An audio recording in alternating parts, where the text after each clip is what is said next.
Everybody, welcome in the world of यथार्थ आयुर्वेदा करायचे. आता भस्म म्हणजे काय, त्यालाच आपण मारण असे म्हणतो. आता याच्यासाठी ते बघितली तर पुन्हा एकदा बघूया. तर याच्यामध्ये काय येते, धान्य अद्रक घ्यायचं, त्याला कासमर्द किंवा नागरमोथा सुरसाची भावना द्यायची आणि याचे काय करायचं, चक्रिका बनवायच्या.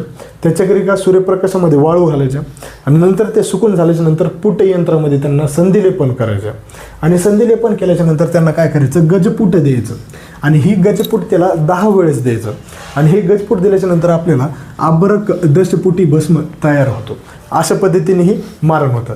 आता याच्यानंतर नेक्स्ट येते ते म्हणजे अब्रक भस्म लोहितीकरण.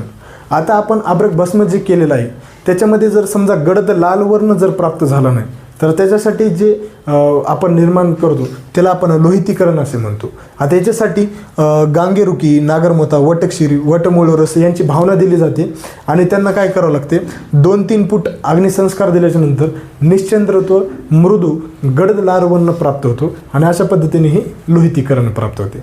आता त्याच्यानंतर नेक्स्ट येते ते म्हणजे अब्रक भस्म अमृतीकरण. आता अब्रक भस्म निर्माण करताना काही भस्मामध्ये क्षारीय तत्व येतात आणि त्या क्षारीय तत्व निर्माण झाल्याच्यामुळे त्याच्यामध्ये काय होते, तीक्ष्णत्व वाढते आणि आता हे तीक्ष्णत्व कमी करण्यासाठी आपल्याला अमृतीकरण संस्कार केला जातो. आता हे अमृतीकरण संस्कार कशा पद्धतीने होतो ते बघूया.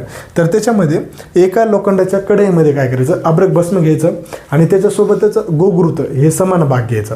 आता या दोघांचं काय करायचं, अग्नीमध्ये त्यांना तपवायचं आणि याच्यामध्ये काय होणार, अग्नी तपवल्याच्यामध्ये घृताचे प्रमाण हे बाष्प रूपामध्ये कमी होऊन जाणार आणि 80 निघून गेल्यानंतर आपल्याला अमृतीकरण झाले असे समजले जाते. त्यानंतर सत्वपातन येते मित्रांनो.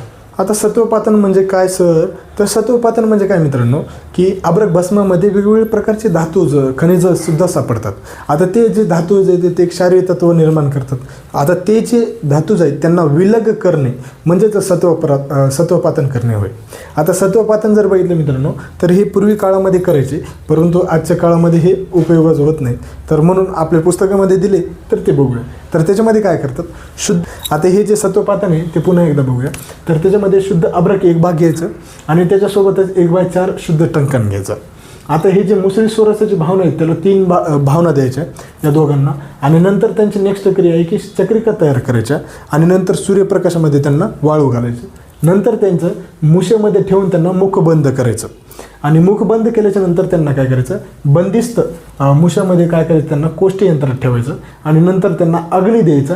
अग्नी दिल्याच्या नंतर त्यांची धमन क्रिया होती आणि त्याच्यातून आपल्याला सत्वपातन प्राप्त होतं. अशा पद्धतीने ही सत्वपातन होतं. आता हे थँक्यू व्हेरी मच.